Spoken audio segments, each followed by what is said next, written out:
आज का लतीफ़ा।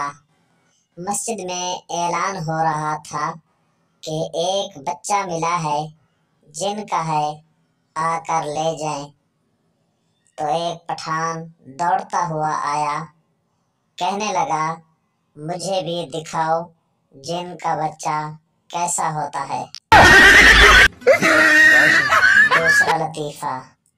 एक लड़की सड़क पर तेज भागते हुए एक लड़के से टकरा गई और गुस्से से बोली, देखकर नहीं चल सकते?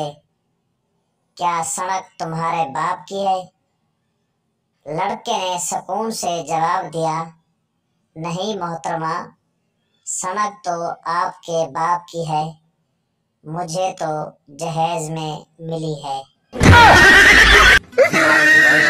अच्छी लगे तो हमारे चैनल को जरूर सब्सक्राइब करना, वीडियो को लाइक और शेयर जरूर करना। बहुत बहुत शुक्रिया।